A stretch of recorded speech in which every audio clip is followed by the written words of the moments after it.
we are live. Yay, okay. Can everybody hear us in the chat? Yes, please let us know if you can hear us. Wait a second here for everybody to catch up. Hold on one second. Yeah, I think we have a little bit of a delay, but our internet connection, it says it's way better. Should be much better than last time.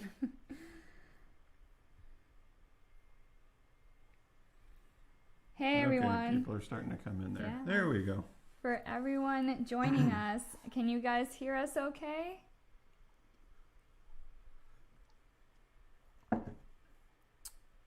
Good evening. Hello.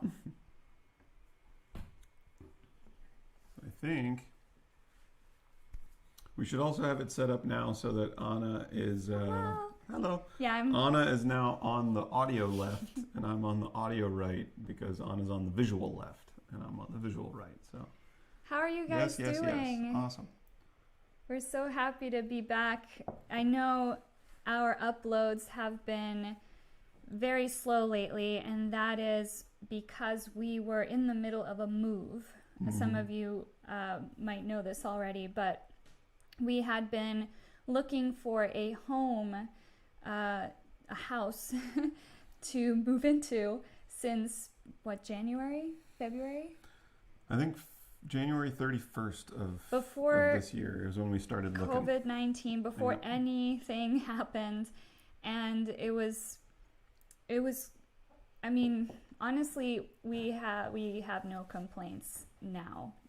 It was a harrowing process. It was very time consuming. We can't even begin to explain what went into it, but we wanted to find a home in a quieter part of town, in an area with better air, and primarily because we wanted to help more animals. So right now, we've only been here, what, a week? Maybe two. And we've already adopted two more chickens. 2 more chickens now. Because we don't have a landlord to tell us no. We don't have to hide them anymore. So now we have 6 animals we are caring for. We just brought Kate home yesterday, and she is in very delicate but still good health, relatively okay. Kate cannot walk for some reason. I don't know why we keep coming across the poor chickens, the poor hens who cannot walk. Yeah, they seem to lose their mobility at a certain point. Yeah, and Kate's very old, well, very wise. But we're excellent at building chicken wheelchairs by now. Yeah, so we wanted to see if she would make it through the night, and then we said, well, if she makes it through the night, we'll build her a chair in the morning. And she did. She actually woke up with a lot of energy, a big appetite. We took her to the backyard and we completely groomed her. She was covered in lice. And she is doing well. She's just like bunched up in a bunch of towels right now. She looks like a little, or one of our friends said she looks like a little babushka, like a little grandma chicken. Yeah. We'll see. Well, we've been posting some Insta stories of her. Yeah. But yeah, so that's been unpacking. I mean, yes. This As looks you can very. See, everything's white. Yeah, there's nothing on the walls. There's boxes everywhere. Still. Yeah. We're getting there. We did film 2 videos that we are currently editing before anything happened. Before we moved into this house. But the thing is, it felt sort of weird. Yeah, it felt weird to post videos unrelated to current events when the current events were so crucial and important. Yeah. And so we still have those videos and they're in the can and we can edit them and put them up in the coming weeks. They might be a little outdated by the time they go up, but we'll get better at that. You know, that's a TAV staple right there. Yeah, outdated videos. Putting your videos up later than you should. We're trying to balance work and house and chickens and videos, and we really want to get better at organizing ourselves in that respect. But that's pretty much why we wanted to do this live stream, is to connect with you and catch up and ask you how you're doing amidst this everything turmoil. But we've got a list of comments here queued up. Yeah, Joe Blow, hi. How can carnists reply to the facts? If humans ate the food that we fed the animals, we could solve world hunger 14 times over. How can they justify eating animals still? Yeah, we bring that up a lot when we're debating people that think that if the world went vegan, no one would be able to eat, because people still have this idea that meat, dairy, and eggs are food. And they forget that meat, dairy, and eggs come from living beings who need to eat. So we're feeding living beings to eat the living beings. So that is an enormous waste of crops. It's an enormous waste of land. It's an enormous waste of resources. And yes, we could feed a lot more humans if we didn't have 70 billion land animals to feed. If we look at what a single cow consumes in a day, and if she is pregnant or lactating, it's a little bit more. But let's say on average, a cow consumes about 25 pounds of grain every day. And that is land and resources that could be dedicated to growing food for humans. But that's a single cow. Yep. Now, times that by the 40 million cows or so that get slaughtered in the U.S. alone. Just the U.S., right? Yeah. Every year. 40 million cows times 25 pounds of grain a day. Okay, and that's the average lifespan of a cow in the dairy industry, for example, is about 4 or 5 years. It's not their natural lifespan, by the way. They can live to be, They can live to be 18 or 20 years old, but we killed them at 4 or 5 because that's when they stopped producing enough breast milk for it to be profitable. Right. So I think it is just... Joe, you asked how can they justify eating animals still. I don't think anyone can if they know. The thing is that we're in a constant state of educating ourselves, and the world is in a constant state of education.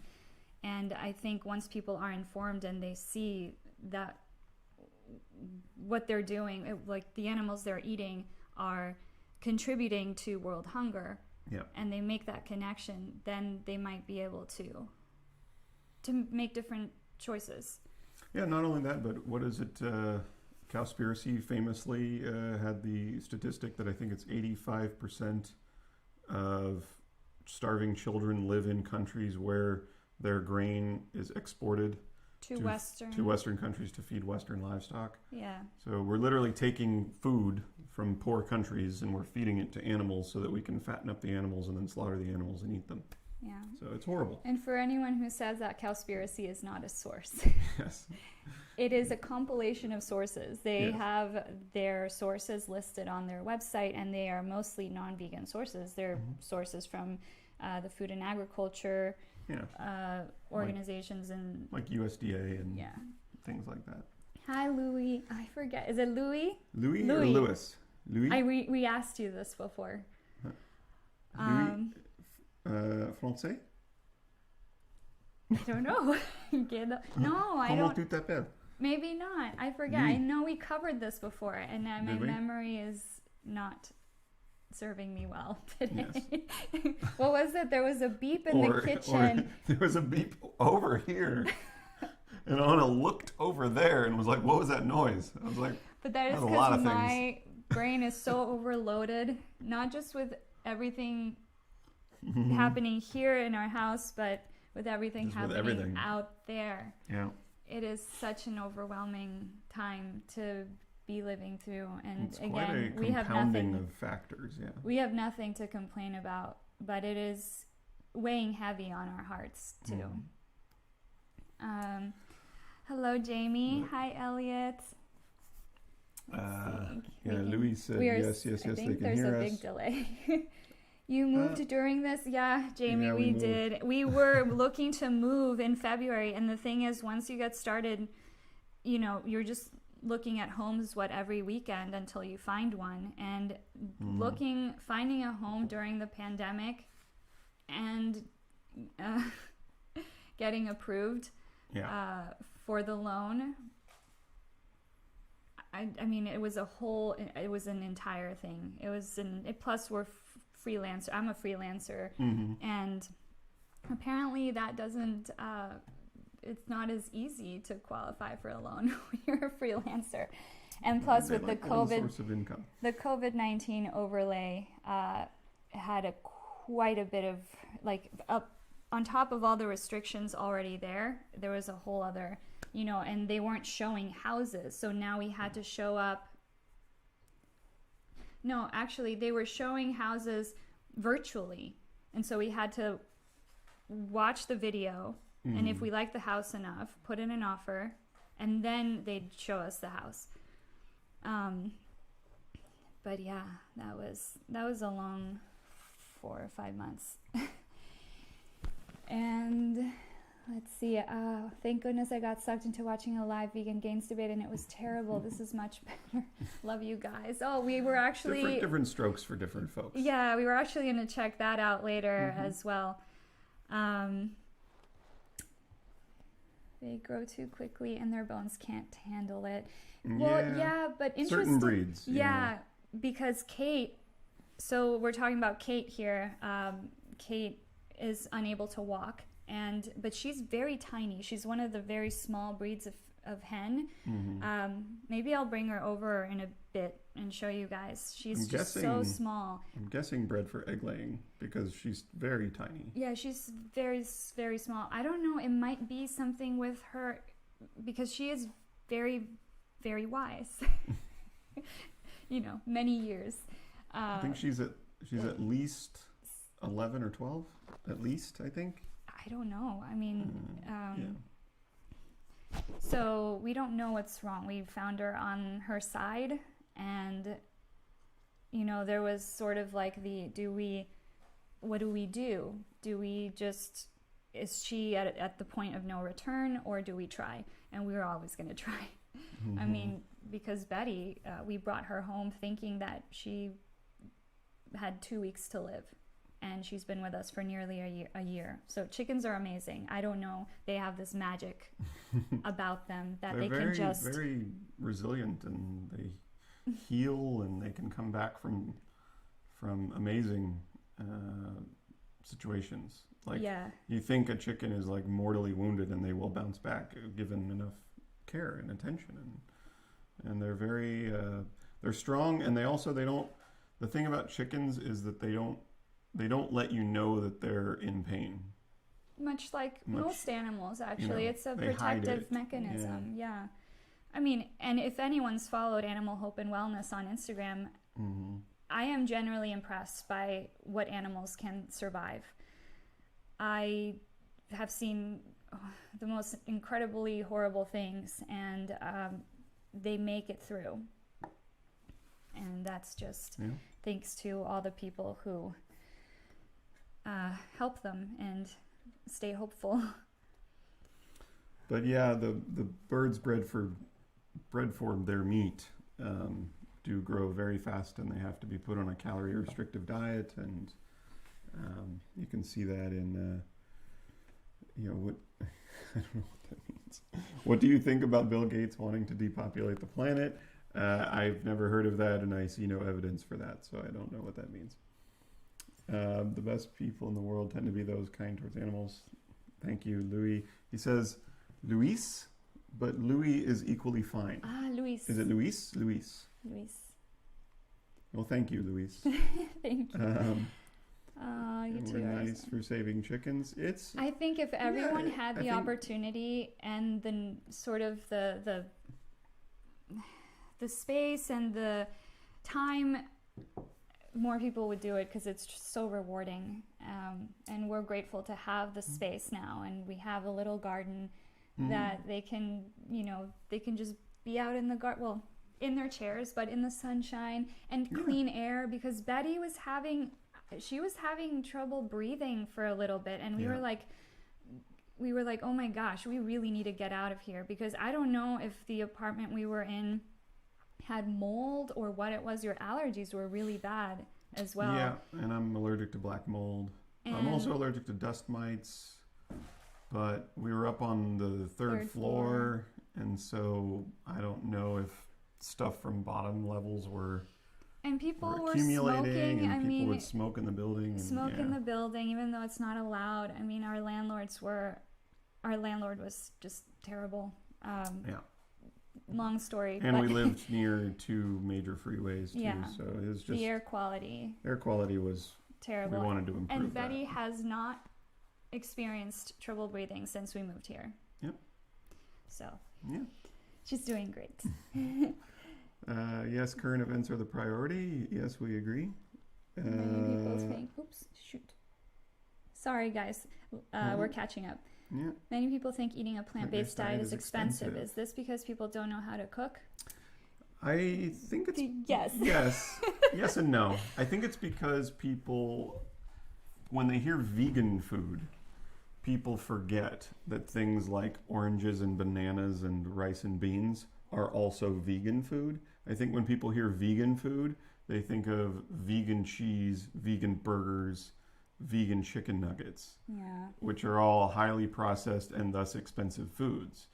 But that's why when you're doing your outreach, if you're doing it online, if you're doing it in person, if you're speaking to your friends or family, just a gentle reminder, when people say, oh, it's very expensive to eat vegan, you can simply ask them, like, is rice and beans expensive? Like, are potatoes and oats and I like think brown rice and broccoli and carrots and celery, like those foods aren't expensive. But to add to that too, we certainly don't dedicate as much time to cooking and as we used to. I mean, look at how we live now. There's a lot of that. I'm pointing at the TV, by the way. A lot of that, a lot of noise, a lot of things to do. We're always doing and doing and doing. When I was growing up, sitting around the dinner table, it was a must. Mm-hmm. And particularly in my country, in Costa Rica, when you eat together. There are no TVs on, and everyone eats very slowly. When I moved here, everyone used to tell me, you eat really slowly. And I'm like, you eat really fast. Are you chewing your food? So there's sort of like, we've deviated from the time we used to spend in the kitchen together. Now we only do that during holidays, when it really should be an everyday affair. It's fun to put things together. Yeah, and I think people forget that we tell people this all the time. Like, you can batch cook. People used to do this. Like, parents used to make meals for the week, or like you can make a huge crock pot full of chili or soup, or make a big pasta, or make something, and then just portion it out in little, like take a Sunday afternoon, just portion out your lunches, and you pack them, and then you take one every day to work with you, and you save a ton of money. Like, it's really affordable. It's much healthier for you because you're not going to add the amount of salt, for example, or sugar into a dish that you make yourself that they put in restaurants. Like, if you knew how much sodium there was in restaurant food, like, you would never sit there and pour that much salt into your own soup. Who lives in California? Veggie Grill, right? Look at their nutrition facts. Veggie Grill is delicious, but they add salt to their Beyond Burgers, which are already very salty. And I was like, I actually emailed them a long time ago, and I was like, why do you do that? Even their bowls, which are marketed to look healthy, have more salt than the Beyond Burgers. Yeah. So you just need to be careful with that. But let's move down here. How long do chickens usually live? It varies. It depends on the breed. Mm-hmm. The Cornish hens, for example, the ones who are bred for their meat, don't live very long. You have to be very careful with their diet because they are bred to eat themselves to death. And we've had that experience already with Patrick. The first chicken we rescued, his rescue video is up on our channel. He passed away a few months ago. From a heart attack. Yeah, Max is still around, and he's very big. He's very big. Even though his diet is very controlled, he's still very big. Yeah. But they get to be like the size of a turkey. Like these are chickens that are the size of a turkey, and their hearts can't sustain their bodies, and so you have to. They get really hungry because they're bred to be hungry, and you have to just restrict their food, and it feels bad. Like you want to give them treats, you want to feed them, you want to, but if you do that, it's really bad for them, and they might live.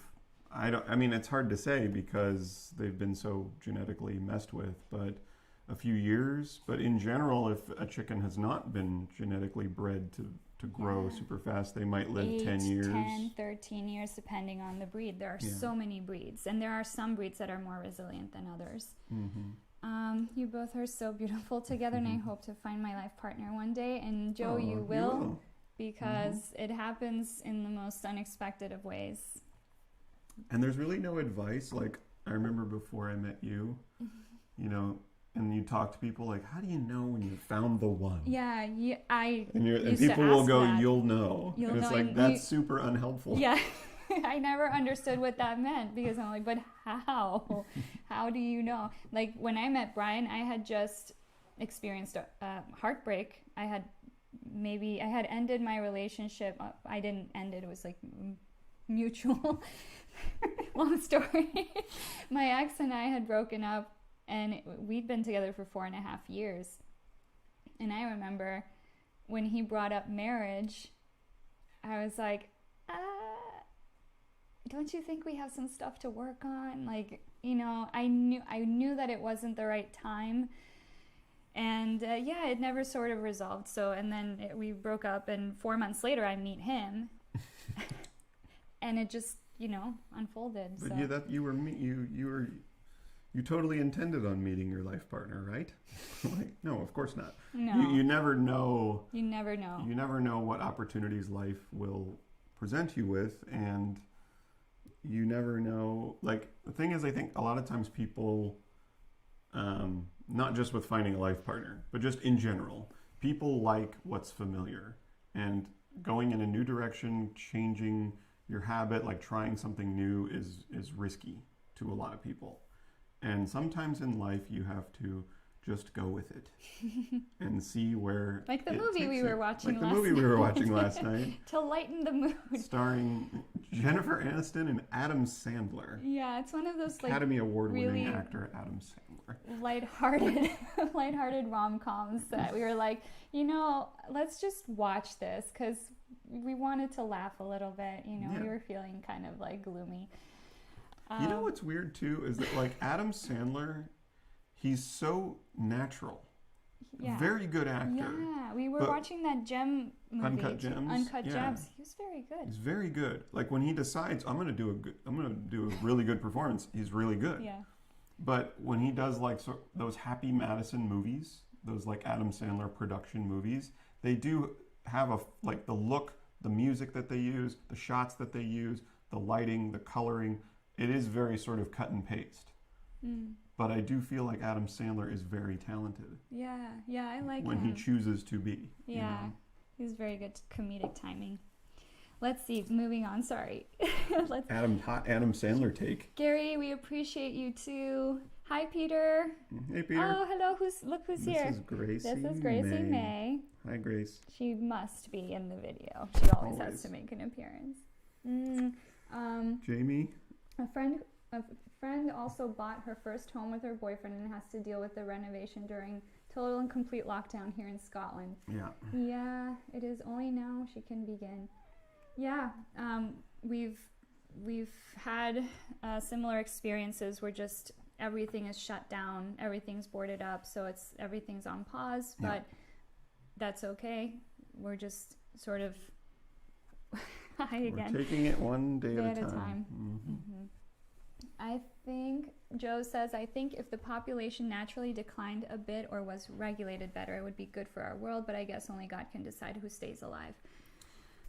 Yeah, I don't think telling people how many kids they can have or whether they can or can't have kids is not a good, it's not a good, like, I never feel like mandating things is necessarily the best way to handle it. Like, for example, we have a law against murder. People still murder.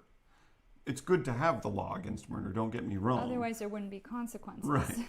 But I think that in general, what keeps people from committing murder is that it's wrong and they know it's wrong and they don't want to contribute to that needless violence. Yeah. And so when you sort of have this top down, like we're just going to tell you what to do rather than changing people's hearts and people's minds and allowing that action to come from within, I think is a stronger way of going about it.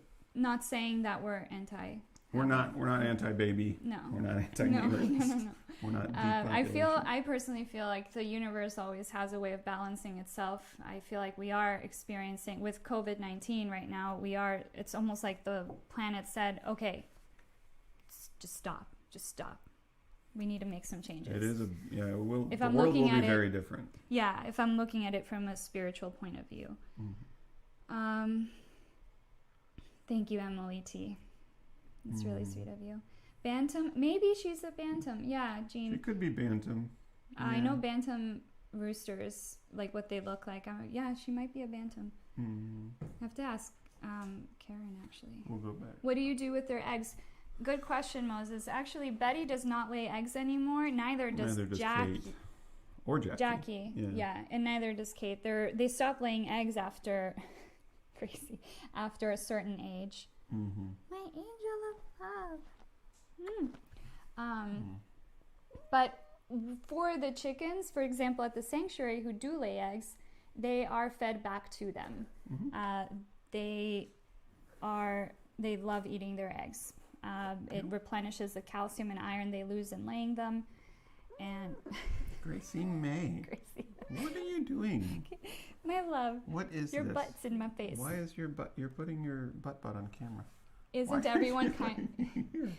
Peter says, "Isn't everyone kind of allergic to black mold?" I would say so. I think black mold is not good. to inhale. It's the only thing we read. Emily's. Yeah, I said. We said thank you. Yes. Smoking. My granny had lung cancer and recovered despite a low chance of survival, and this was not enough to stop her. Even now, habits like that are hard to break. Yeah. It's true. Yeah, unfortunately. It's weird that people, to me, we always say it's so weird that people still smoke cigarettes. It's almost like when we see people smoking cigarettes, we're like, oh, that's still a thing? Well, especially people in their 20s now and 30s. Yeah, well, like now young it's people sort smoking. of transformed to vaping. Come here, baby May. But yeah, you see like a 23-year-old dude outside of a guitar shop smoking. It's like, what are you doing? What are you doing? Yeah, my thing is, people stand outside buildings and smoke, like on the sidewalk. I understand there's nowhere else for them to do that, but I have to walk through it. I have to breathe it in. If I'm on a balcony, it's, ugh. Yeah. That needs to stop. Cupcake pizza. My family make fun of me and say I eat grass. I didn't know carnists were that extreme. They think I would actually eat grass. Never ate grass in my life. I know. It's an old. It's like a level 0 carnist insult or comment. I mean, obviously they don't really believe that you eat grass. They're saying that you eat grass because if you're healthy, if you're thriving, if you're doing well, and they know that you're not eating any animal products, and they see that, I think that there's a little bit of an insecurity in here. Mm-hmm. So people will throw out these nonsensical arguments that are just... Look, my mom is here. Anna's mom's Hi, in Mom. the chat. Are you still here? I'm sorry, we're still catching up. Eating vegan is the best for students, cheap and quick. That's right. We agree. Mm-hmm. We're allowed to meet up outside in London to a max of 6 people. So yesterday I went to a park to see a friend for a picnic. She insisted on bringing non-vegan food to eat. It's infuriating. Well, yeah, you can just make that request. Like, that's what we did a few years back, and it's not comfortable. No, it's not. But you can let your friends and your family know that you don't feel comfortable eating in the presence of animal products. Here's the thing. A lot of people think it's a choice that we make. They don't understand why we make the choice. They think it's just, I'm going to eat. It's looked at from a surface level. Yeah. I had to have a conversation with a friend a few months ago, and I told her, listen, I don't think we've had this conversation. I should probably explain to you why this is so important to me, because she was sending me pictures of food and food. And I was like, you know how we've been to all these vigils, right? And that's how I got it started. But I think they need to understand that it's more than a choice. It's a moral imperative, that, you know, it's a lifestyle, and that looking at animal flesh, it hurts. It's a carcass. It's a friend. You can use this, because I've said to people before, like, I feel like there's two ways to frame veganism, because a lot of people, like Anna said, they think it's a diet or they think it's a choice or something. A really easy way to phrase it to your friends and family is to just say, like, if they're eating a turkey at Thanksgiving, you can just say, you know, how would you feel if instead of a turkey on the table, it was a dog? Okay, that's how I feel about the turkey. You know, it's very simple. Like, that's basically what veganism is. It's just, I think we should treat pigs and cows and chickens the same way we treat cats and dogs. That's it. Joe Blow asks, if someone lives in the Yukon or Antarctica, is it justified to eat fish? Personally, I would never move to a barren desolate wasteland. I'm vegan and want to be. Well, yeah, I mean, it's practical and possible. Yeah, we always say, and, you know, per the original definition of veganism, as far as is possible and practicable. And people will usually bring up those kinds of arguments, like fringe arguments, like, well, what if? It's like on par with the deserted island analogy. It's like, what if you lived here? What if you only had this to eat? But Jackie just purred. But the thing is, you don't. You do not live. I mean, most people don't live in a desolate. Plenty of access to food. Yeah. And for those who don't, we are not talking about those people. They're not necessarily the problem. Yeah. That's over there. Yeah, I've heard some vegan activists will argue that those people have a moral imperative to move. But it's such a fringe topic, and it might be impossible or impractical or unreasonable to expect someone who lives in Antarctica, the northern part of Greenland or something, to just pick up and move to Terre Haute, Indiana. You know, like, not that it's not. Yeah, it's not very. I feel like it's a bit narrow-minded. Yeah, we're focusing on mostly westernized countries where they have grocery stores aplenty and plant-based food aplenty. I hate the thought of marriage. Oh, I skipped this. Okay, being trapped into a miserable affair where someone invades your privacy, you're tied to them unless you wish to give them half of your money. That's an interesting definition of marriage. Well, no, see, you're begging. Is this the begging the question fallacy? You're defining marriage as being miserable. Your definition of marriage includes the word miserable. It doesn't have to be miserable. So it doesn't have to. You'll find a good person, and then maybe. And the thing is, who cares? Like, I'm of the belief that you can be together and not get married, and that's okay. And you're just life partners. That is okay. Yeah. If you don't want to get married, don't. Frankly, I have an issue with the thousands of dollars that people put into a one-day thing. Like, well, you're talking about the cost of a wedding. Yeah. But not marriage itself. Right. Well, yeah. Yeah. You can get married. Because you can get married for free if you want. Yeah, I guess you got to pay for the certificate or whatever. But yeah, weddings. Yeah. I mean, I've enjoyed the weddings I've been to, but I can't say that. I feel like that all that money would just be better spent. Yes, there are many other ways that you could spend that money. But if it's worth it to you, it's worth it to you. And if you don't want to get married, Jamie, don't. Please, I would say please don't. If you don't want to get married, then please don't, because your partner will appreciate the honesty. Let's see. Joe Blows. Hey guys, hi. Hey, Roots Like a Tree. How are you guys? Hello. You guys should go subscribe to Roots Like a Tree. Yes, Roots Like Our Tree, our favorite friends on YouTube's. Digital friends. Digital friends on YouTube's. I mean, they have a channel. Even though they're like an hour away. Like they're really close. We only see them on Instagram now because, you know. The cultures that have fewer children are the ones where people are supported by the society that they live in. I don't know what that means. Is that like communes? Are the ones where people the ones where people are supported by the society? They live like in. Governmental support? I'm not sure. I don't know what that means. Jean Hi, Bob or Jean. We made it, Lols. Oh, the Nard event ended. How did it go? Yeah. Let's Wanted to see. stop by and say Over hi. here, smoking has disappeared over the last 5 years. Good. Yeah. Let's move a little quicker. Sorry. Okay. Oh, we're caught up. What?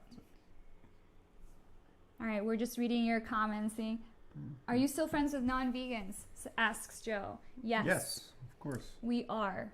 Non-vegans. Most vegans were non-vegan, or at one point. We call them not yet vegans. Not yet vegan. Because we've found that many of our non-vegan friends, we've been able to inspire to make some changes, if not go vegan. Yeah. My mom was not vegan. I think I went vegan, and then a year later, well, she's my mom. She's in my family, so I can't get rid of her. I love you, Mom. She said she's always here, by the way. Aww. Ever present. Like Big Brother. Your big mama. I feel her everywhere. But yes, always give your non-vegan friends a chance. I feel like unless someone is outwardly, like just consistently disrespectful and bullying and not making you feel good over the long term, then it is perfectly okay to be like, all right, I'm just gonna purge my life of those people. But if it's just a non-vegan friend that was like, we were there too. I was not vegan for 30 plus years. Yeah. And I think we must have hope that our friends will open their hearts and minds, and that we will be able to, sort of help them along their journey. Yeah. Even though we often say veganism is not a journey. Like, sometimes we get really like, okay, it's not about you, it's not a journey. But realistically speaking, most people won't go vegan overnight. Most people won't go vegan for the animals. That's not the norm. Yeah. Most people will try a plant-based diet and say that it made them feel better. Right. And, we can think all the thoughts like, well, it's not about you, it's not about how you feel. But remember, let's go with it. Yeah, remember how you got there. Yeah, remember how you got there. Just go with it and keep planting the seeds. It's like you're unfolding layers and layers of, like onion layers of indoctrination, years of habit and an education. You're just stripping that away and like filling that in with new information. And sometimes that's scary. And also, I think people are afraid to talk to their closest family and friends. And I remember, I think I was on the phone with my mom one time, and she never really was against me being vegan. She's always been supportive of it. But I do remember, like, I specifically in one conversation told her, like, this is not something that I'm trying out or is going to go away. Yeah, when people veganism say, is a part of my life how's now. that vegan thing going? Yes. And we take issue. Exactly. I told her, I'm like, Exactly. this is important to me, and this is a part of my life now, and this is part of who I am now. And you're just so that she knew, like, okay, like, if I see you eating a chicken sandwich, it will upset me from now on. Like, this is important to me. Just so you know, this is just an FYI thing. Mm-hmm. It's not a threat. I'm not angry. I'm not trying to be mean. I'm just trying to be honest. And I think when you have those close friends and close family relationships, it's harder to have those kinds of talks. because these are people that have known you your whole life. There are already established dynamics within Yeah. your family and friends, and a lot of it is like competition and ego, and we're now throwing in veganism, and especially with the older generations, like your parents and your aunts and uncles. Imagine what it feels like to all of a sudden feel like your entire life, everything you've done your entire life was wrong. Mm-hmm. They're in their 50s, 60s. That has to be a shock. And it's not that it was wrong. It's just like we didn't know better, Mm-hmm. Or no one had shared with them that, you can't blame someone for not knowing something that they were never taught or never told. Mm-hmm. And as we've said many times, the industries purposefully hide the truth. Yeah. To keep people buying their products. Let's see. Jamie says, I'm not a vegan. No one in my family is either. And to be honest, if someone said they don't want me to serve non-vegan food, I would just tell them not to come if it was a larger event. Well, that's your decision, Jamie. I mean, you're prioritizing the dead animal flesh or milk or whatever on the table over the relationship with the person that you have. So, and that's, if you want to make that choice, you want to make that choice, but just understand that is how your vegan friend or your vegan family member, whomever you're telling this to, like, we're going to cook animals, and if you don't want to be around animals, then just don't come. Mm-hmm. That's how they're going to hear that message, is that you're prioritizing the dead animals on the table over your relationship with them. Yeah, and we hear this a lot, especially around the holidays with our vegan friends. They ask their families, they tell their families, well, you guys have your thing, but we're going to show up later. We're going to show up after everyone's had their food. And I can't tell you how many times we've heard that their families are like, okay, fine. And then they show up later, and then it's almost like their families purposefully start eating something else, or they serve a new, just to get under their skin. And it's really upsetting, because it's a value that we hold dear. It really feels like the stuff on the table is where the focus is on. Even though we keep making holidays seem like all about family, it really feels like it's not sometimes. Yeah, when you're not prioritizing family.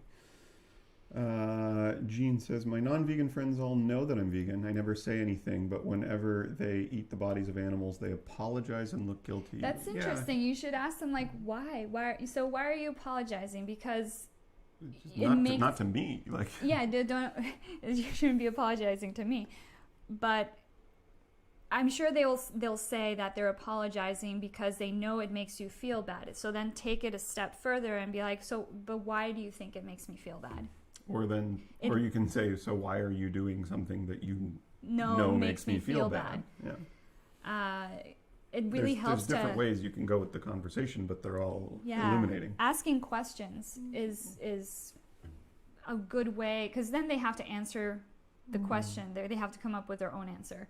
And that's generally more effective than just doling out a bunch of information. Yeah. Zion asks, the other day someone said vegans are like a religion. I don't know how to respond to that. We've gotten that before, and there's two ways to respond to that. Number one would be, well, what is your definition of a religion? Because the most commonly used definition of religion involves a supernatural or spiritual entity, some sort of praise, some sort of worship, and almost every I can't think of a religion off the top of my head that doesn't have this, there's the belief that the soul or the spirit or life will continue after the body has died.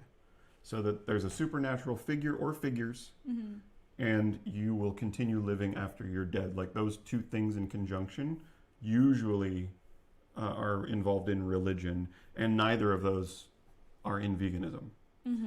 Number two, if you can also say, well, if by religion all you mean is a belief system, then the word religion effectively becomes meaningless because I believe we everything's should a belief murder each system. other. Yeah. Everything's a belief Yeah, system. anti-murder is a belief system. Anti-rape is a belief system. And veganism is a belief system. So you can go one of two ways. Yeah.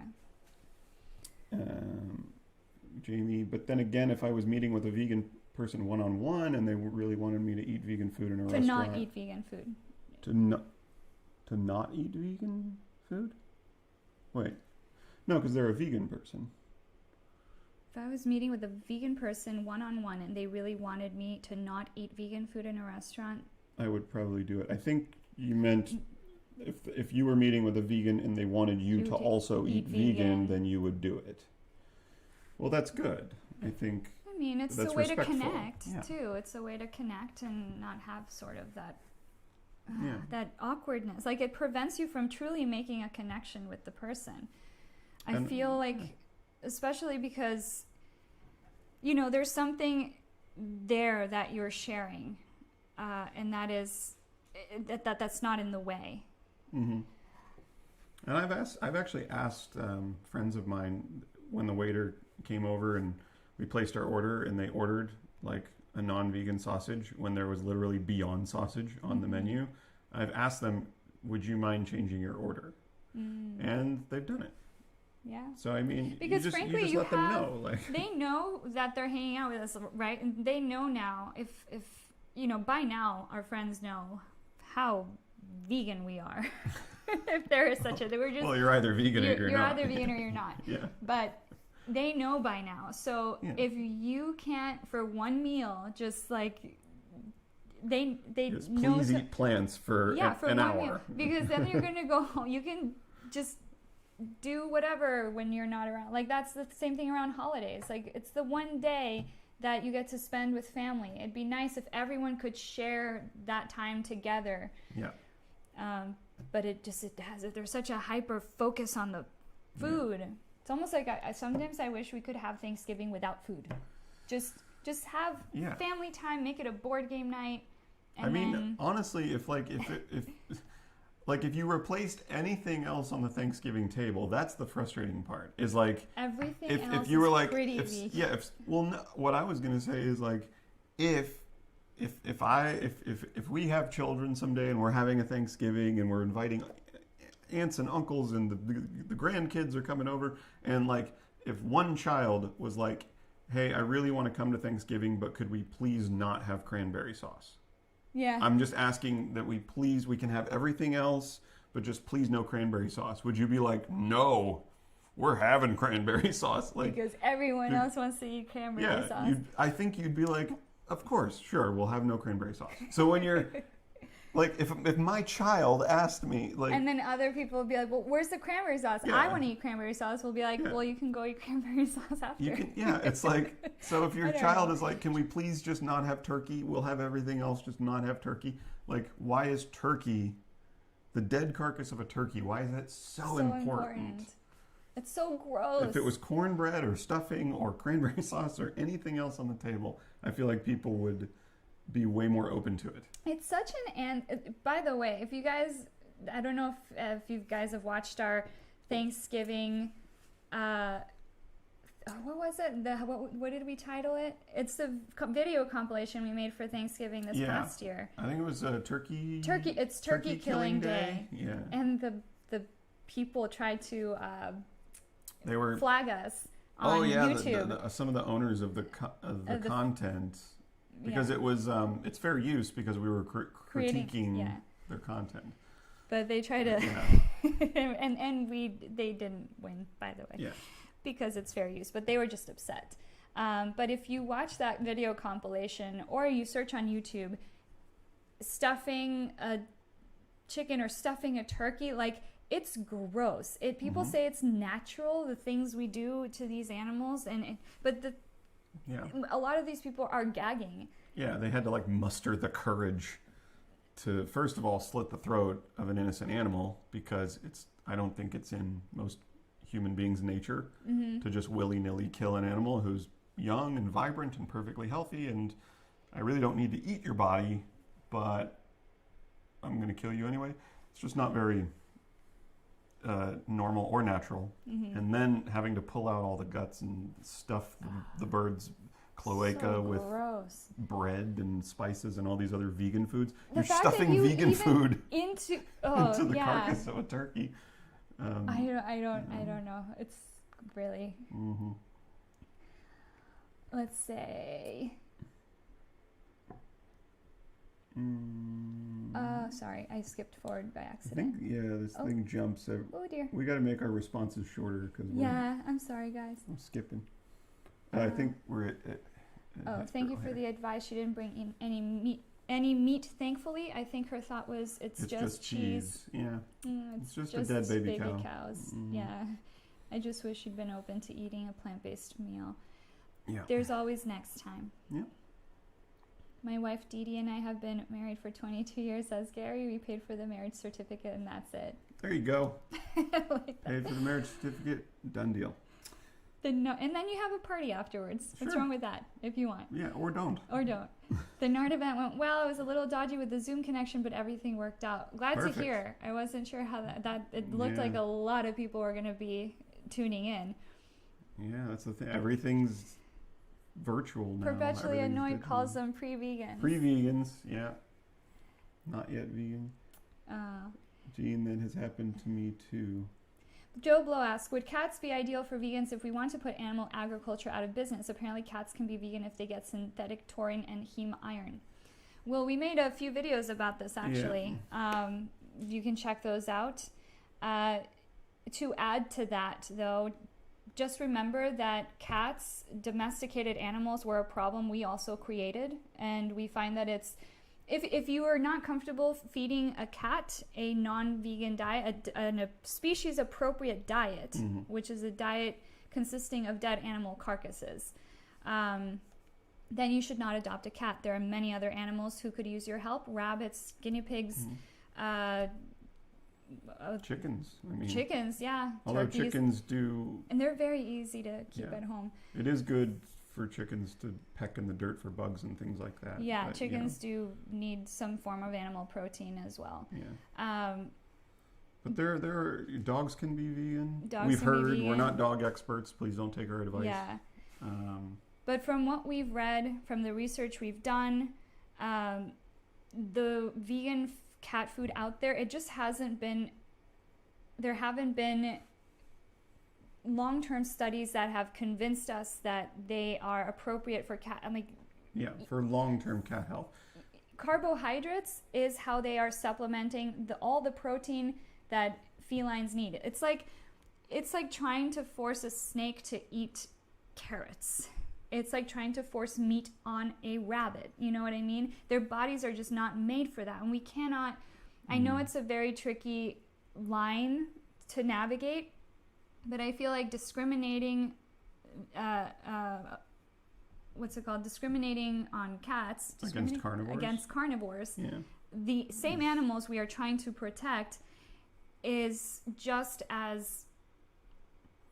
It's its own form of speciesism because we, as the plant eaters, would like a world where all animals could eat plants. Our ethical framework is different than their ethical framework. They have a whole... We can't impose our morals on them. Their bodies are made differently than ours. And we've heard people will say then wouldn't it be best to just release all the cats into the wild and let them fend for themselves or euthanize them? We've been told to put our cats down. Yeah, the thing is as Anna said, we got ourselves into this situation and we're trying to get ourselves out. So just taking a domesticated animal and releasing them into the wild is a death sentence for the animal. Just the statistics, the numbers on how long cats live when they're feral versus when they live indoors is staggering. And yet they will actually kill more animals in the wild than they will eat.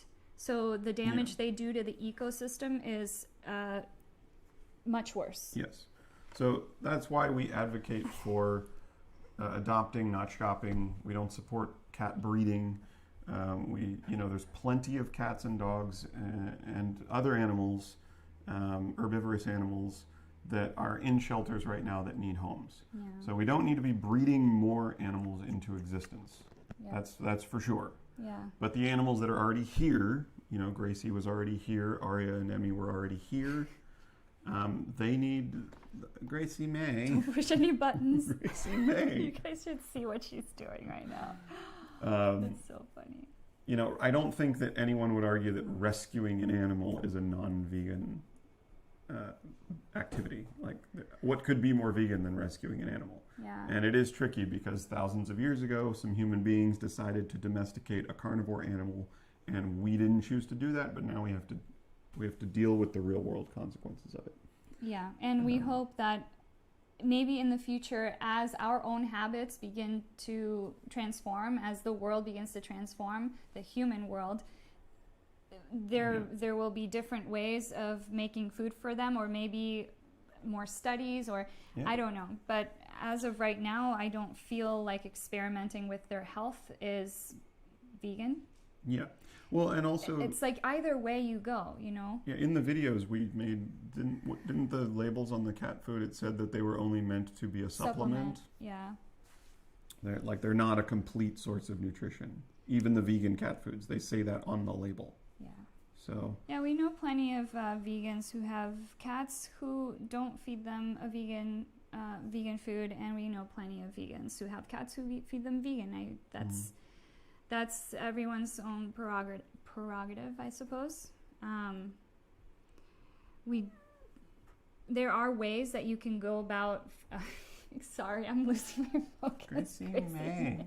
There are ways that you can go about reducing your footprint with their diet. For example, we don't feed them individual. You know how sometimes they have cat treats that are like minnows or chicken hearts. We don't feed them individuals because for every chicken heart, that was a life. Every minnow is a life. You know what I mean? So I know it's hard to even put it this way, but feeding them treats that are like chunks of dead animal is less lives is how I look at it. But we also minimize their... And we add sweet potato and pumpkin to their food, so it adds more. And we minimize their, like, the treat, we try to feed them what they need to survive and minimize the animal death on their part and minimize the carbon footprint and do all the things that we can to not only like save as many lives as we can, but we also have to keep their health and their safety and their longevity in mind, because when we adopted these animals, we agreed to take care of them for their life. Yeah, I adopted Gracie before I was even vegan. Well, and we've spoken about this too. I think we adopted Emmy and Aria pretty much right when we went right vegan at the and started our beginning. channel. Yeah, right at the beginning of our YouTube channel. You know, it's a very tricky situation, and it's something that we don't take very lightly. No. Jean says perhaps they're going to shift to vegan with time and support. Yep, just modeling, not pushing. Most people will. So becoming a vegan within your family is similar to coming out. Well, that's the thing, like, it's weird that we even still live in a society where you have to come out. Like, I wish we lived in a society that just made people feel perfectly comfortable with whatever sexual preference they had. And I also wish that we lived in a society that made vegans feel comfortable not exploiting animals needlessly. But unfortunately, we don't. Unfortunately, straight people make gay people feel uncomfortable, and non-vegans make vegans feel uncomfortable. And there's societal pressures and whatnot. But no, I wouldn't compare the two. I would say, well, let's eliminate the whole need to, like, come out and make an announcement. Like, you should just be... You should feel comfortable to be you. Yeah. It's funny that people at my job mention my veganism more than I do. Not always positive. Yeah, Unfortunately, I had that experience. we've had that. Yeah. Oh, that's very common because it makes people uncomfortable. Yep. The different thing. I mean, this is the problem we're experiencing. It's like being different, thinking differently, makes people uncomfortable for some reason. It's scary to people. Because we've evolved to be a social species, and so when you veer from the pack, historically that was dangerous. You might get ousted from your tribe, you might starve, you might not survive. It's better to be like in the herd. Yeah, and even within the vegan community, I have to say. That's why I've been a little bit disillusioned with social media lately, maybe not posting as often as before on Instagram, because there's always this, what's it gonna be now? Like with anything we say, and the thing is, what's it gonna be? No, it's really sad. It's really upsetting that even with it, I feel like this is just because even the vegan community, it's another community like every other community. It's like an office building. There are dynamics within that community, and there is a need to feel part of the same thing. But the thing is, even if you share the common belief that of animal liberation, we're all working towards that goal, but then we differ in other beliefs, it's almost like, okay, well, I'm unfollowing. It's, what is that called? Cancel culture now? I'm not cool with that, and it's really upsetting. And it's kind of a life lesson, really. Like, people aren't going to think the way you think. Yeah. Welcome to the world. That's just the way. And learn how to communicate. And threatening people to unfollow them or unfriend them, or claiming that they're not part of they're not really vegan. It's just so disheartening. It's really disheartening. And I don't know what our future will be on social media. I know social media is our most powerful tool because it reaches every corner of the world. And we need that, for them. We need to keep fighting for them. But the infighting that happens, the constant, I feel like people will pick at just very trivial things when they could be on accounts that are actually the problem. Yeah. I just feel like it's energy better spent. And it's okay to think differently and to have conversations without putting each other down. And I don't feel like no one knows better than anyone else. We are all in a constant state of education. We're navigating really tricky waters right now. There's so much happening, and I'm just seeing so much policing going on in the comments, just fighting when we could work together. So yeah. Lazy Lynn says, being vegan in a black community, I often feel put down or like the odd one out because it's seen as a white thing. Also, I'm the only vegan I know, so it feels lonely because no one understands.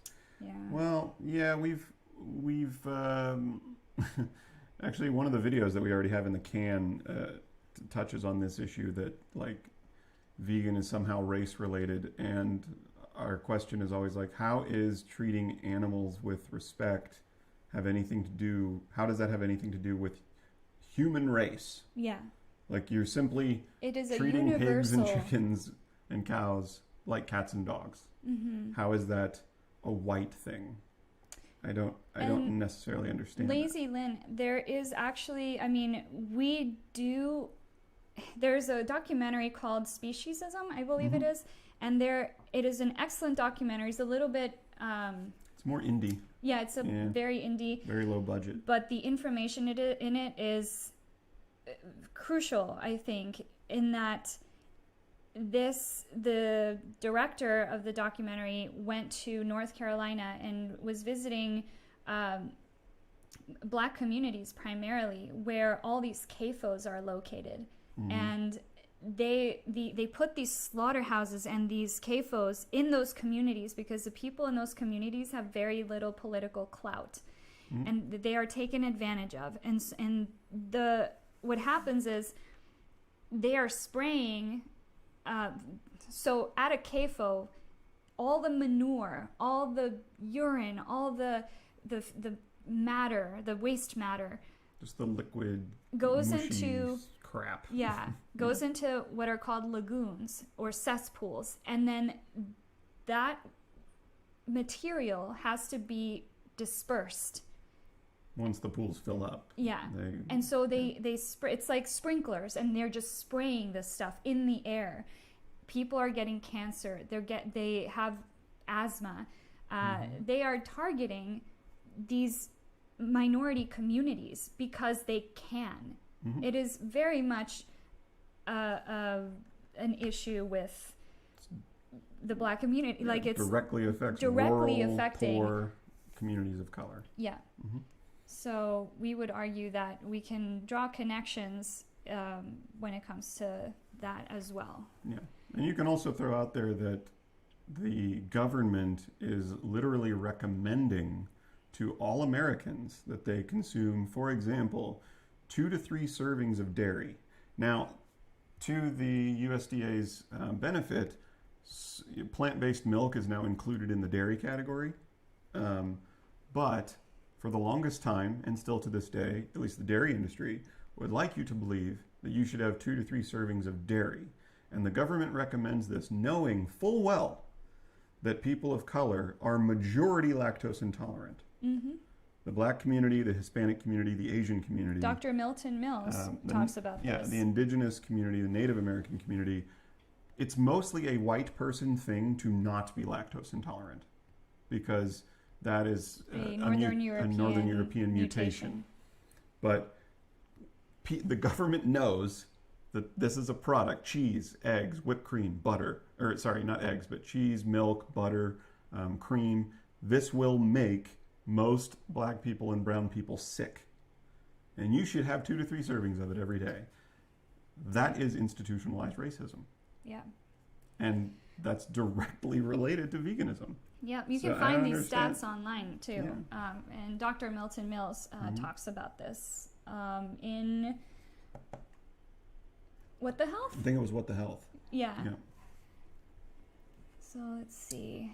I had to stop hanging out with some friends because they kept laughing at me when I didn't eat meat. Yeah, that's their problem. So be it. They don't have anything about that. It's good for you to put your foot down. I mean, you shouldn't have to endure that type of disrespect. Good ideas about conversations with my non-vegan friends. Thank you. You're very welcome. I'm an ex-vegan, was vegan 5 years, but really bad IBS. You guys ever struggle with food sensitivities? No. No. To tell you the truth. I know a friend who has really bad IBS, and she's not vegan. So it's tends to be when you flood your system with vitamins, minerals, phytonutrients, and plenty of fiber. I don't know why that would irritate your bowels. Typically, the foods that irritate your bowels and frankly, are the animal products. We are not medical experts. But we're not doctors. We don't claim to be. We don't advocate for veganism from a medical or health standpoint. If you are having health issues, then obviously you need to see a doctor. Yeah, you need to see a doctor. And then also, do your own research and see where you can meet in the middle. If you are still interested in going vegan.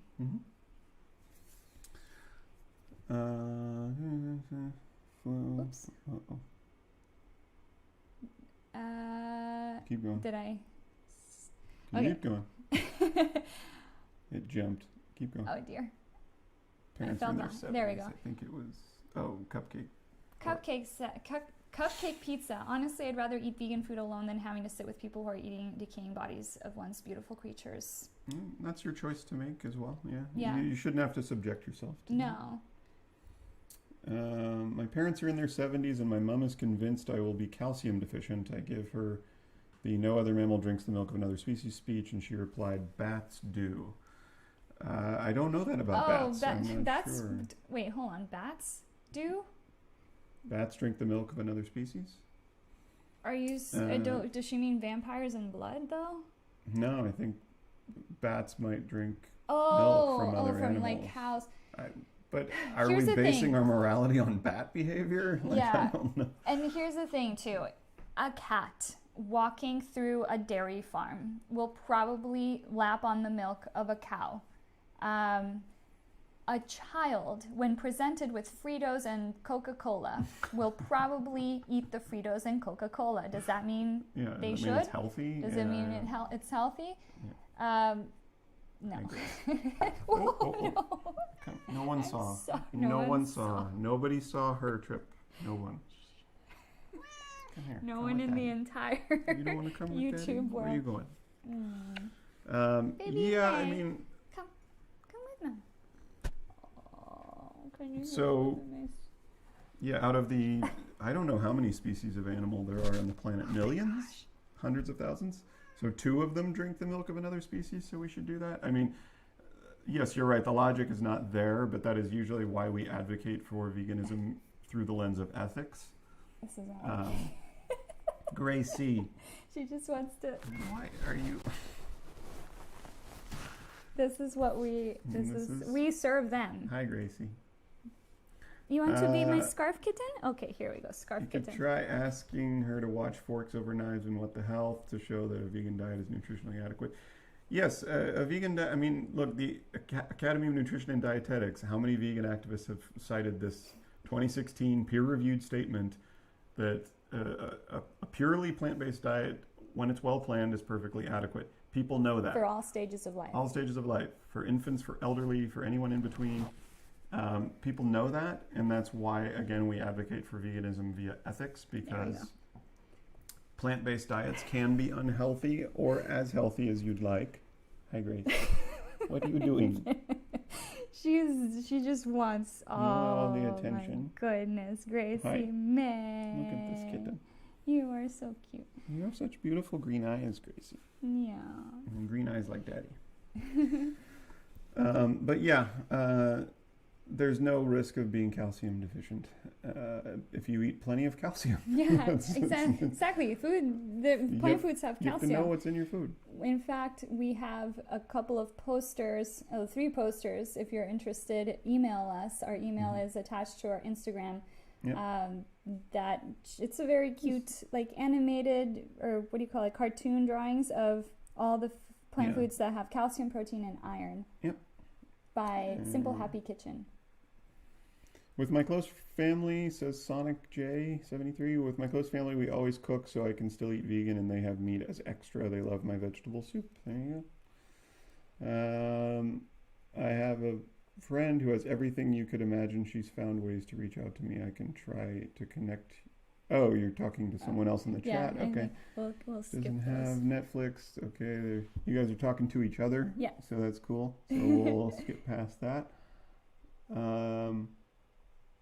Lab-grown meat could solve the problem of cat diets. We agree, Peter. Yes, that's one option. Yeah. That would be nice. You guys are talking to each other again. Taylor Marsh. You say like it's a bad thing. No, I You like guys that are you're chatting, but I'm trying to get to the questions that are for us, Yeah. rather than for each other, I suppose. Taylor. The way you said it. I'm sorry.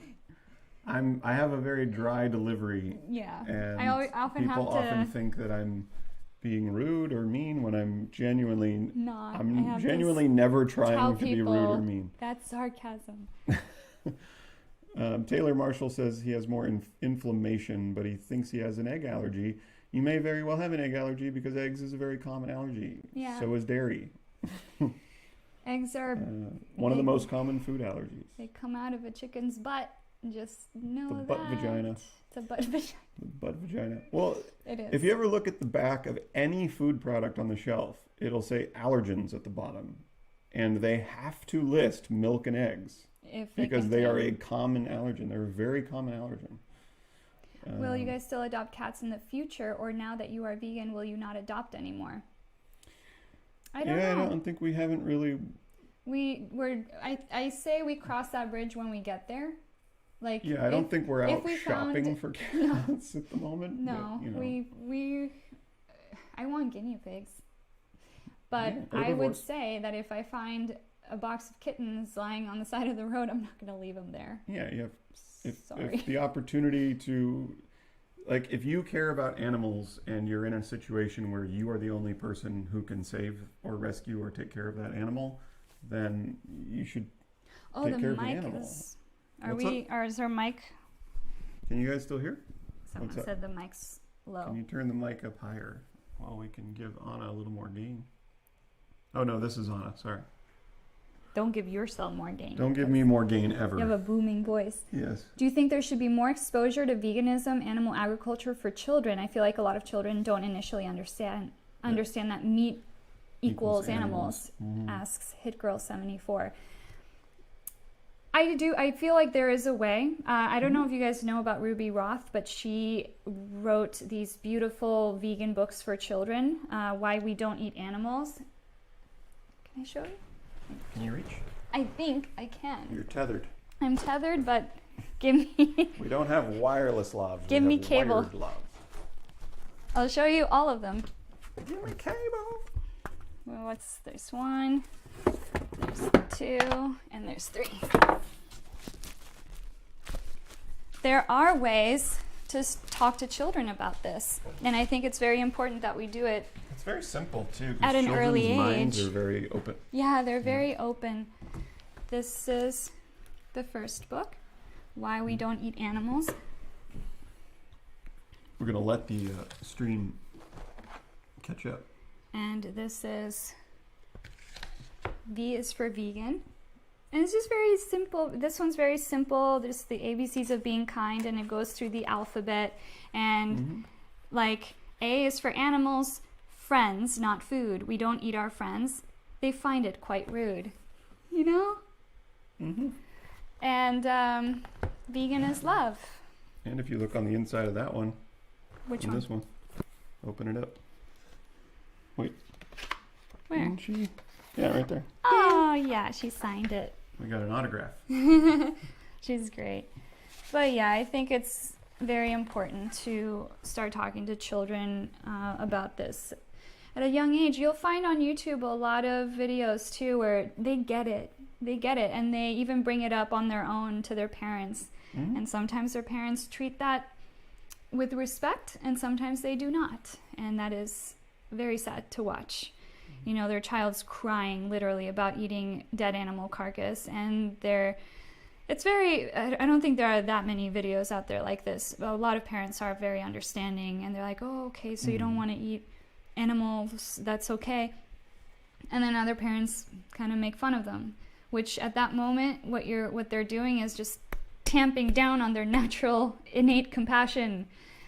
Hi again. Hi again, Gracie May. Hello, my baby May. What is the matter? Oh. People are referring people to other channels on YouTube for health advice. Yeah, I mean, we're not a health channel. Mike we're not the doctors. Vegan. We're not nutritionists. Mike the Vegan, Goji Man. Those are good sources. But please don't listen to us for health advice. We're not doctors. No.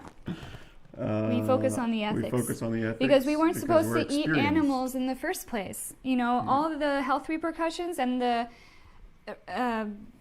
turmoil that we're seeing on planet Earth, environmentally speaking, is as a result of doing something we weren't supposed to be doing in the first place. Yeah. So we need to get to the root of the problem.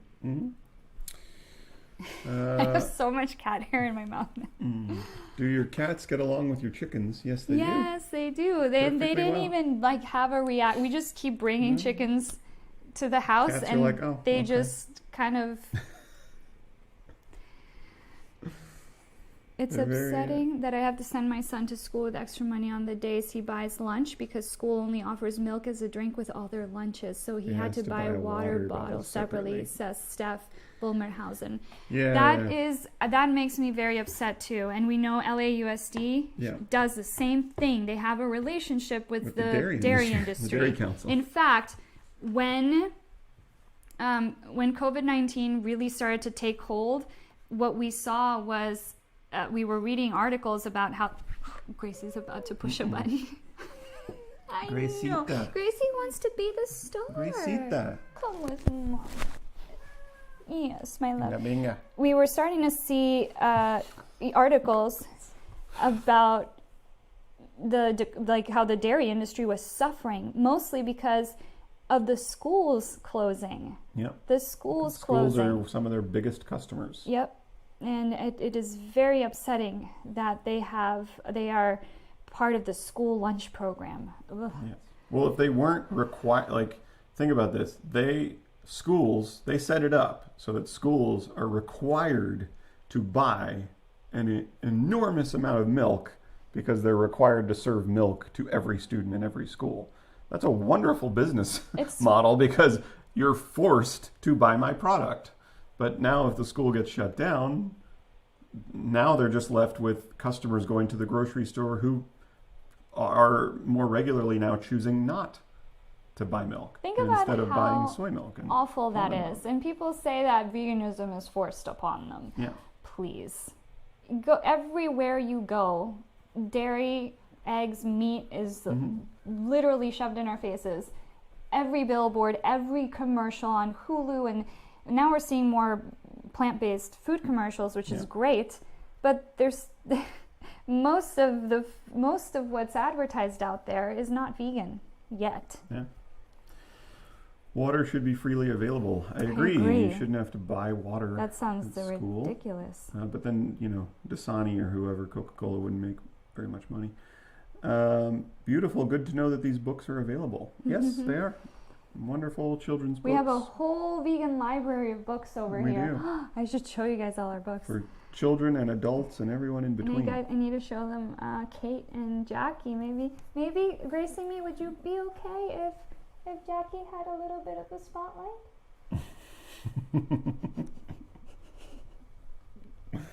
We have just a few more here, then we'll get some chickens on camera.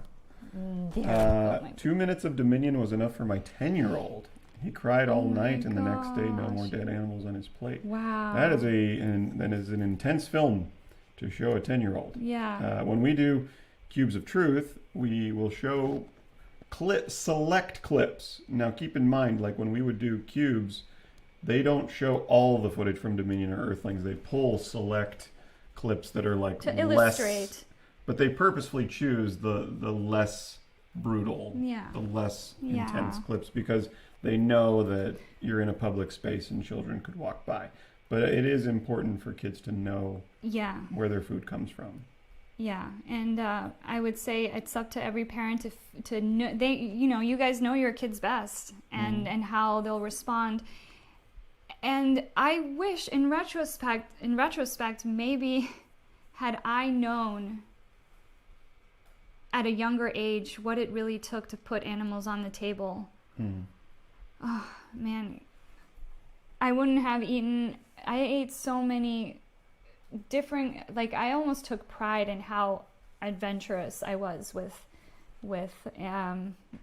my eating habits. I was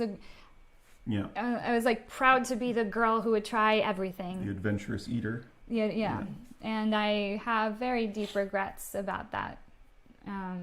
I wish I was eating cow tongue at a very young age while there was a cow outside the restaurant that we would go pet out. How twisted is that? What kind of disconnect was going on that I couldn't put two and two together? And that's just how it's not the fault of the loving people who raised us. It's just indoctrination, generation after generation, and everyone's trying to do their best. And we just hope that people are open-minded enough to receive the information and make some changes. Yeah.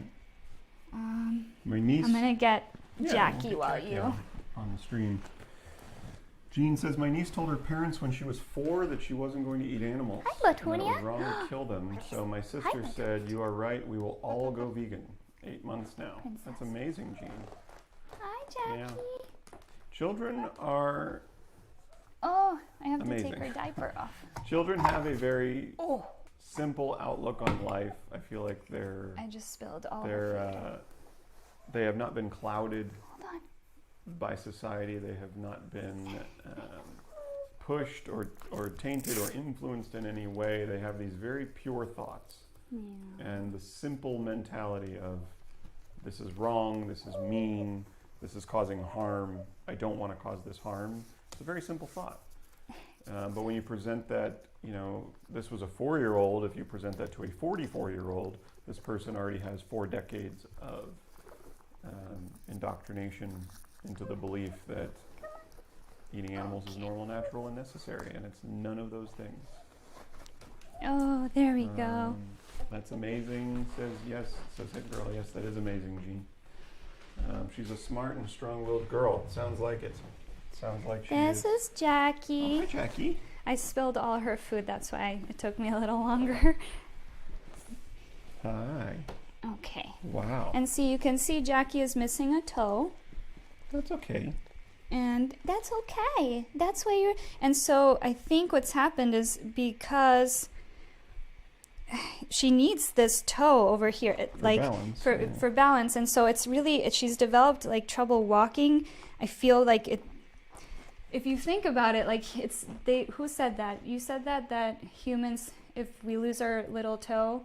Yeah, if humans lose your pinky toe, it does affect your balance. You have to relearn how to walk. And what is this? We have 5 toes on our foot, and oh dear. Okay. They're all different sizes. Chickens have 3 toes in the front, 1 toe in the back, and they're all roughly the same size. So it's kind of like a tripod. It's more like a a quad pod. I don't know what you would call a 4-legged tripod. And by the way, the reason that happened was because when she was on the truck bed of the slaughter truck with the 3,000-pound crate full of chickens sitting on her toe, all the way from Fresno. Yeah. Why are we blue? I think we're blue because the camera is trying to be really, really smart. And so since we've introduced a red-faced chicken onto screen, it's correcting the color. So yes, we're now bluish. Here, let me move her. Because, careful. I know. Oh, move the audio stuff. Yeah, there we go. Because the camera and the computer are trying to be smarter than us, which is one thing I love. Love when technology does that. So yeah, Hi, Jackie. We had to, we took her to Kindred Spirits Care Farm, which is where we volunteer every weekend, and they had her toe amputated that morning. It was a mangled mess. You guys should have seen it. We actually made a video. There's a video of the rescue and everything. It was not pleasant. Jean says, "Hi, Jackie. She is beautiful." Cluck cluck. Yeah. Hi. How are you, my girl? I'll show you guys Kate as well. Hi. I spilled all your food. I'm so sorry. I'm going to fix that. You're on YouTube. And Betty's doing very well as well. Whoa. I'm going to take you back. Whoa. And then I'll bring Kate over. Woo! Okay. Cupcake Pizza says, Jackie is such a lucky chicken. I would argue that we are lucky we want to be taking care of Jackie. She's very special.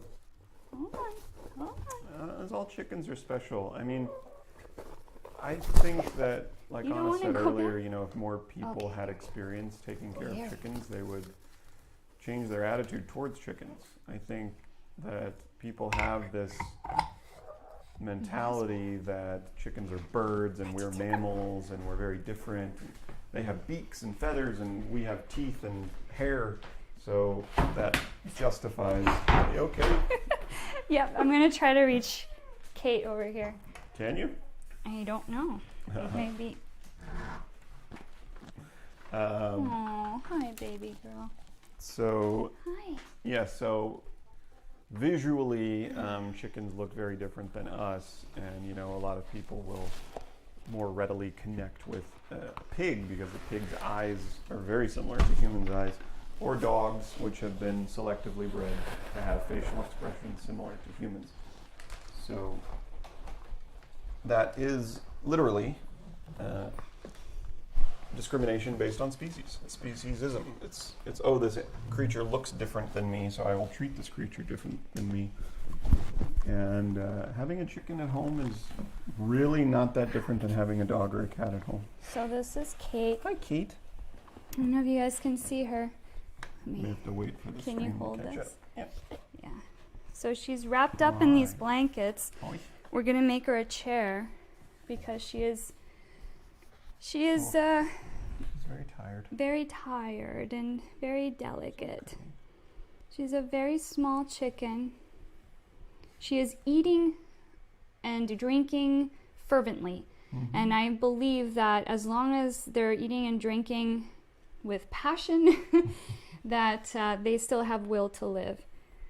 So we're not sure why she can't walk. We did delouse her. She had quite a bit of lice. And that can happen. It's just a matter of maintenance. So yeah, there she is. She's so special. Just so tiny. My youngest son just walked, spotted your chicken, and has now informed me we need a pet chicken. They're very fun to have. They're so smart. They're smart, they're sweet. They have like to diapers, cuddle. so you don't have to worry about, their waste is very easy to handle. And there is a great book, The chicken handbook? the chicken health handbook. Chicken health handbook. Not necessarily vegan, but it is the most comprehensive book on chicken health that I have come across. And I got that on Amazon, and it's amazing. Did you know chickens actually breathe in and out simultaneously? And what I mean by that is, so their lungs don't inflate like ours do. They have 9 air sacs. They're like bubbles throughout their body. They come in pairs, like they go, I don't know if you guys can see me. So when they breathe in, the oxygen gets trapped in the lungs, and then the rest of the air goes to the bottom air sacs that are sitting like close to their tail, like their abdomen. And then when they breathe out, the air from the bottom air sacs has to cross through the lungs back out. And so the lungs trap oxygen when they breathe in and when they breathe out. I could have put that more simply. I'm having trouble speaking today. Yeah. So those are some fun chicken facts. Aww. And did I lock you in there, Aria Rose? I'm sorry. I'm gonna put her back so she can keep resting. We'll get you fed and water. We'll get you some more blueberries. Yeah, she loves blueberries. Blueberries are the favorite. Blueberries and grapes. If you are checking the just general health of a chicken, someone in the stream said eating and drinking is a very good sign. Yes. It is. It's one of the best ways that we have, because animals are sentient, we're sentient, but we can't read their minds. I know. And so one of the best ways that we have of knowing if an animal is doing well or not is whether they're interested in eating. And grapes and blueberries are often favorites among chickens. Okay. So I would imagine that if a chicken is turning down sweet fruit like grapes and blueberries, that something might be wrong. But then you spoil them with grapes, and then they don't want to eat their greens. Betty.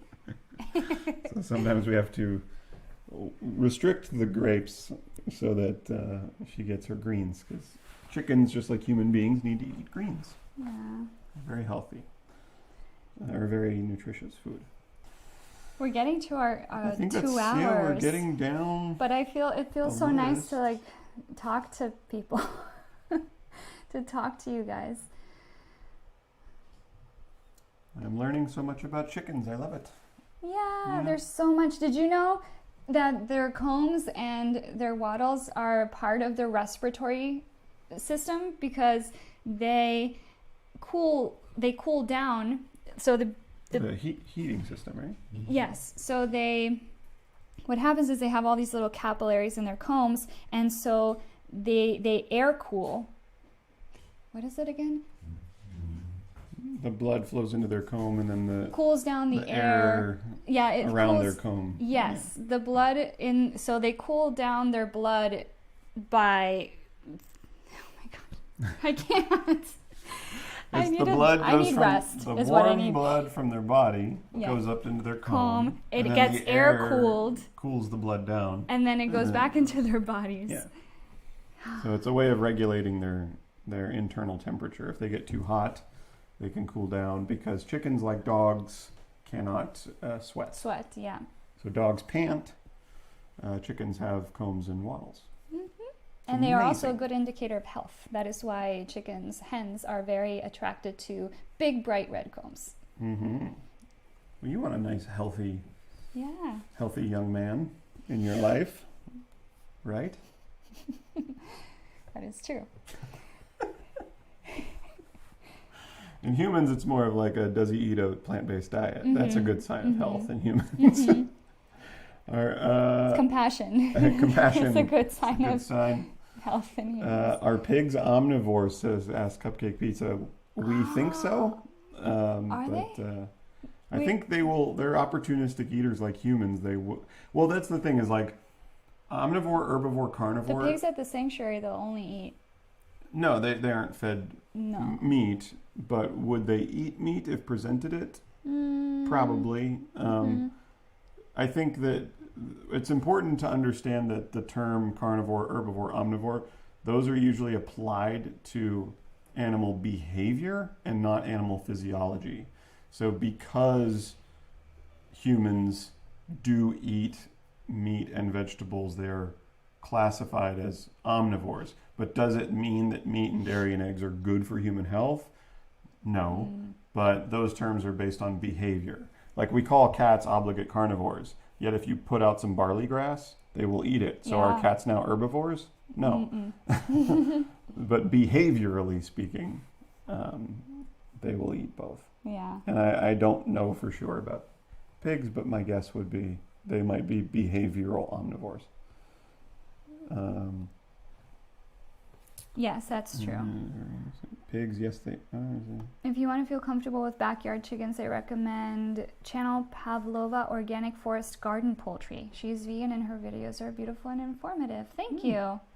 Pavlova Organic Forest Garden Poultry. Hold on, let me write that down. So, do you guys have any other questions? Do you have anything you want to share? I know we have people from all over the world with all kinds of life experiences, and that's why we love having these streams, is we get to connect with everybody and share in conversation. Gary asks if we've ever been to Miyoko's sanctuary called La Compassion. Where is that? We have not been. Don't know where that is. I am not a vegan, but I have to say you guys are my favorite vegans. I disagree with you, but can handle your logic. I would say you're on the way.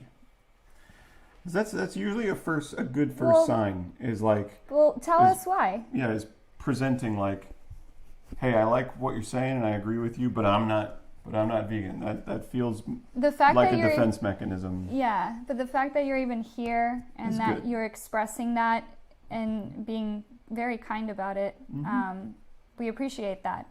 And if there's any questions you have, any concerns, anything you want to know, we're happy to have that conversation. That's what we say on our Instagram, on our channel, is like changing hearts and minds one conversation at a time. And most vegans, I think, at one point said that they would never go vegan. Yep.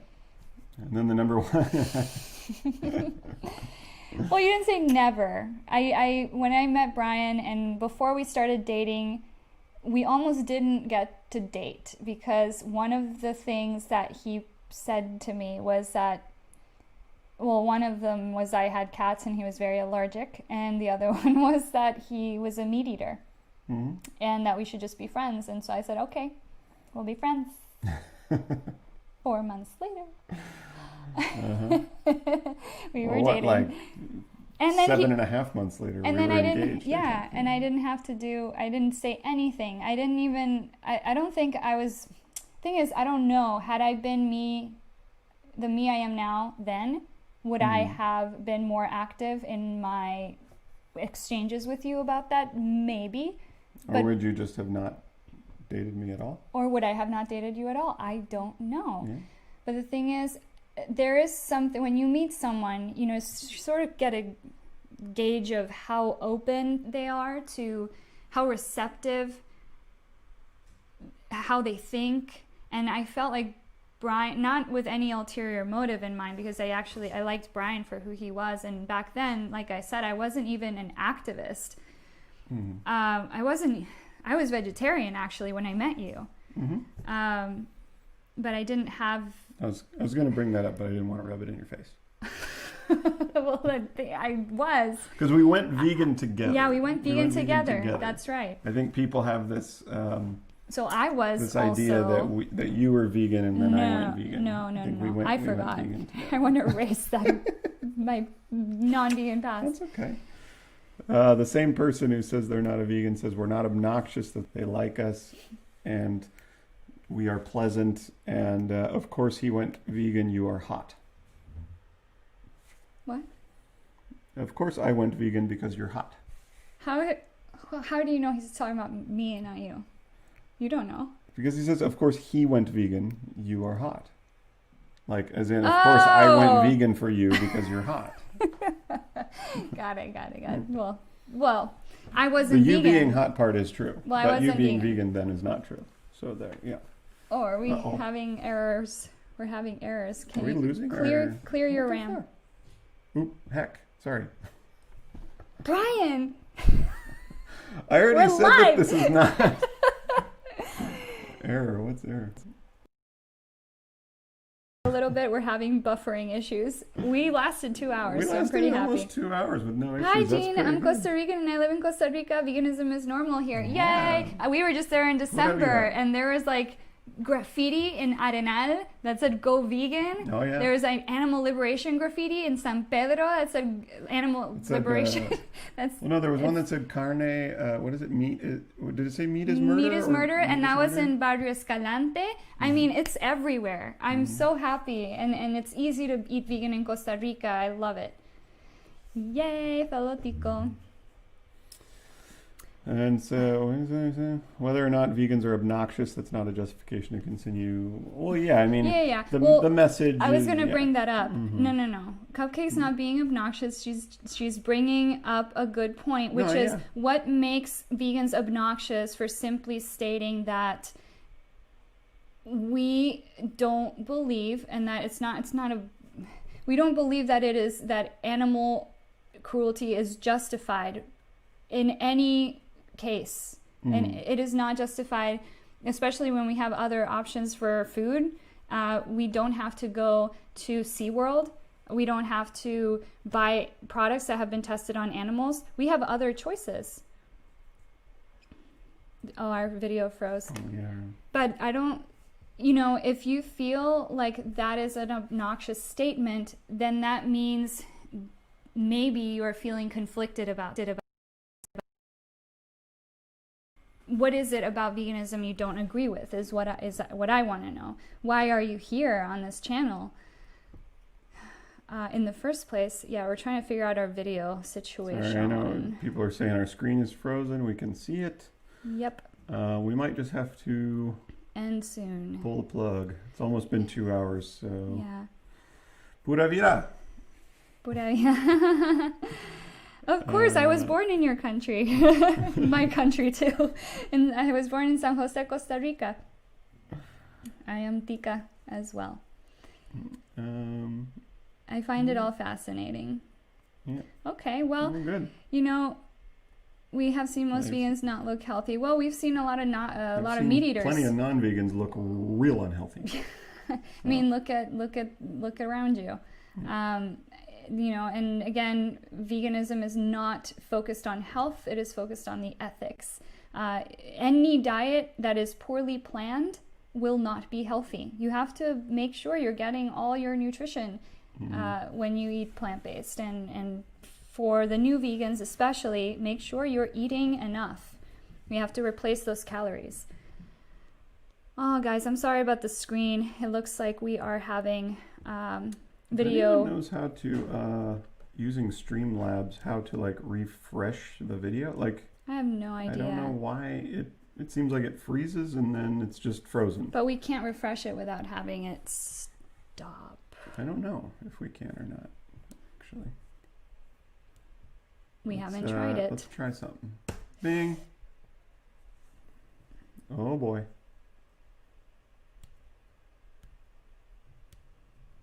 Oh. No, still frozen. Okay, we're still frozen. I didn't know you were Tika. Wonderful. Oh, yeah. I know. I have some Italian and Spanish in my history, so I'm lighter skinned, but I am Latina 100%. Yeah. Still frozen. Okay. Well, do you want to? Do you want to call it? Yeah, let's call it. I'm sorry, guys. But yeah, it's about that time. We've been on here for a couple hours now. Yeah. And we need to get Kate fed and the house organized. Thank you so much for tuning in. And we hope you have a great rest of your day, wherever you are in the world. And please be kind to each other. Please keep that in mind on social media, in person, everywhere. And make love be the source of it all. What you say and what you do. As long as love is the source, then we can probably get to a good place. I think so. Eventually. I mean, I think caring, like having compassion, caring about others is never a bad thing, certainly. It's always a good thing. And when you do things out of love, or when you do things thinking about others rather than yourself, good things happen. Yep. So we love you guys. Thank you for the support. Also, one more thing I wanted to add. So you know how sanctuaries are in need of help right now. And there is a way that you can donate without actually donating. So if you guys purchase on Amazon, you can actually go to smile.amazon.com before you make your purchase and select Kindred Spirits Care Farm is on there. So, that's where we volunteer. That's where all our rescues go. And every sanctuary needs help right now. Find your favorite sanctuary or Kindred Spirits Care Farm. And every time you make a purchase, they will donate 1% of what you spend to the sanctuary. Yeah. And it doesn't cost you anything extra. It doesn't cost you anything. It comes out of the price that you were already going to pay. Smile.amazon.com. And I think that is it. We will be working on finalizing those videos we were telling you about. They will be outdated. We didn't feel it was the right timing to put them up. So they will be going up hopefully in the coming days, and we will get better at making videos now that we have a different setup and everything's just so much more, it flows better. We might want to put some art things back there so it's not pure white, but I think if the screen is frozen, you might not have seen that gesture I just made. Yeah. Well, good thing it didn't happen 20 minutes into the live stream like last time. Our last stream froze super early, so this one froze on the way out. We will keep this live stream up for a little bit. Yeah. For what, maybe a week? Yeah, we can leave it up for a couple days. And then we'll take it down. I think live streams are very fun when they're live. And I don't know if they're as fun when they're just sitting there. Yeah, it's just sort of a had to be there kind of a thing, I guess. But, yeah. Well, thank you for being here, and we love you guys. Alrighty, guys. Till the next video. Bye.